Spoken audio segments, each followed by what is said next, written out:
Hello guys, അപ്പോൾ ഇന്ന് Sunday ആയിട്ട് ഫ്രൈഡ് റൈസും pepper paneer ഉണ്ടാക്കാനായിരുന്നു plan.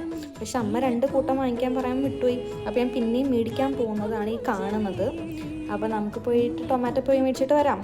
Let's go. അങ്ങനെ നമ്മൾ ടൊമാറ്റോ കിട്ടി.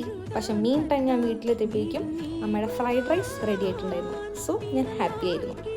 ആൻഡ് നെക്സ്റ്റ് നമ്മുടെ പനീർ ഉണ്ടാക്കലാണ്. ആ പനീർ കട്ട് ചെയ്യാൻ എനിക്ക് ഭയങ്കര ഇഷ്ടമാണ്. അത് ഞാൻ എപ്പോഴും കട്ട് ചെയ്യും. ആൻഡ് ഇത് നമ്മുടെ സ്പെഷ്യൽ മസാലയാണ് പെപ്പർ പനീറിൻ്റെ. ഇനി ഞാനിപ്പോൾ എന്താ ചെയ്യണമെന്ന് നിങ്ങൾ വിചാരിക്കേണ്ടാവും. പക്ഷെ ഇത് വേറെ ഒന്നുമല്ല, നമ്മുടെ മസാല ഇനിയും തിരിഞ്ഞു പോകാതിരിക്കാൻ വേണ്ടി ഞാൻ എഴുതി വെച്ചേക്കുന്നതാണ് ഇത് നമ്മുടെ പെപ്പർ പനീറിൻ്റെ മസാലയാണെന്ന്. ആ പെപ്പർ മുകളിൽ വിതറിയേക്കുന്നത് കാണാൻ എന്ത് ഭംഗിയാണ്. ആൻഡ് ഫൈനലി നമ്മുടെ പെപ്പർ പനീർ റെഡി ആയിരിക്കുകയാണ്. ആൻഡ് നമുക്ക് ടേസ്റ്റ് നോക്കാം രണ്ടും കൂടി. എനിക്ക് ഭയങ്കര ഇഷ്ടപ്പെട്ടു ഈ ഫ്രൈഡ് റൈസും പെപ്പർ പനീറും. കാര്യം അമ്മ നമ്മൾ രണ്ടാമത് ഇങ്ങനെ പറഞ്ഞു വിട്ടെങ്കിൽ അമ്മയ്ക്കറിയാം എനിക്ക് പെപ്പർ പനീറും ഫ്രൈഡ് റൈസും എത്ര ഇമ്പോർട്ടൻ്റ് ആണ്. പക്ഷെ ഫൈനലി അമ്മ എനിക്ക് ഇഷ്ടമുള്ള രീതിയിൽ ഉണ്ടാക്കി തന്നു. And I was so happy. ഇതിൻ്റെ റെസിപ്പി ഞാൻ എന്തോ കുക്ക് വിത്ത് ഷെഫ് എന്നുള്ള ചാനലിൽ കണ്ട റെസിപ്പിയാണ് ട്രൈ ചെയ്ത് നോക്കിയത്. ഭയങ്കര ടേസ്റ്റാണ് ആക്ച്വലി.